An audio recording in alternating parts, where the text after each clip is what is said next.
For those of us with primary progressive MS, it could be so easy to let this disease take over our lives. After all, it's virtually impossible to ignore. But the reality is, MS is only a part of our lives. The multiple sclerosis really needs to be put in a smaller box and their general health be put in the larger box, because that's really their life. I think that people with MS tend to get wrapped up in their MS. They also need to take care of the rest of them. So they need to get the scheduled evaluations that anyone does. My primary care physician is my main doc. So she's, ordering my colonoscopy and my PSAs and, checking, heart and lungs. I'm very healthy for the shape I'm in. I mean,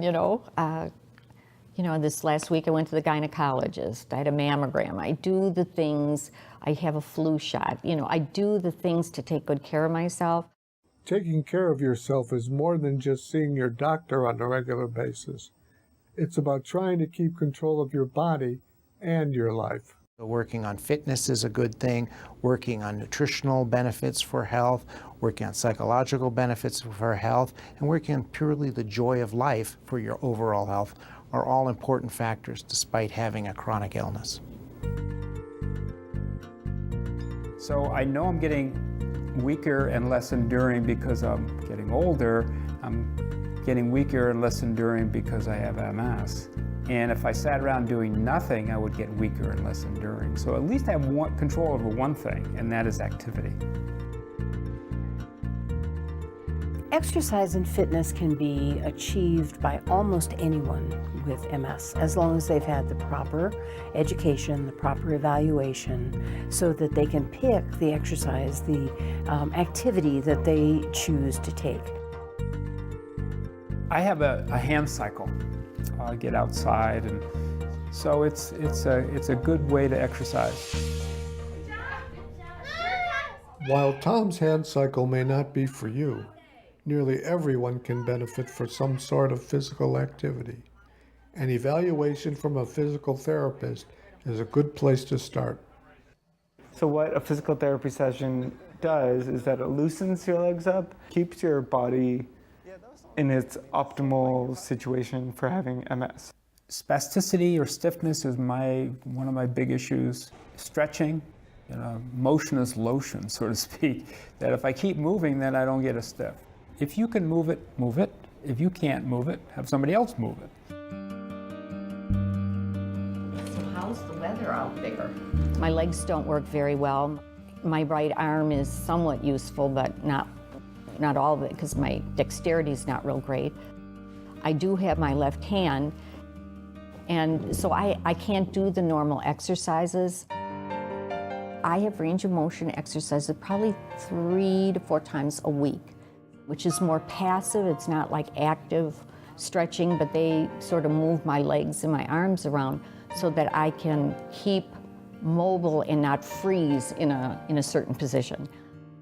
If you have primary progressive MS, you may be thinking, sure, exercise sounds like a great idea, but my fatigue gets so bad that I just don't have the energy to do it. Well, as it turns out, exercise could help fight the fatigue.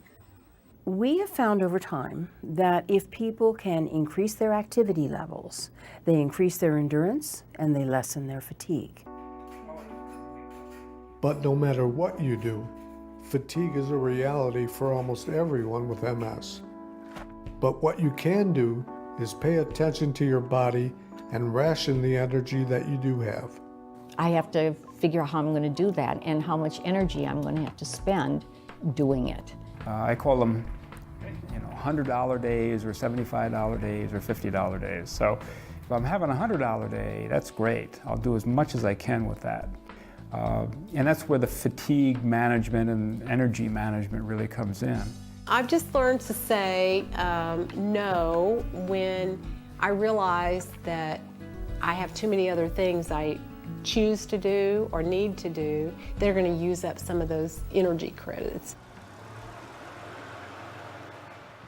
I also talk to patients about taking naps. It's perfectly acceptable to take a nap. There are medications that people can take that will help to lessen the level of fatigue that they have. Your healthcare team will play an important role in helping you stay as healthy and active as possible. But it's not their MS, it's yours. And it's up to you to do all you can on your own to live your life as fully as you possibly can. You have to become your own best advocate.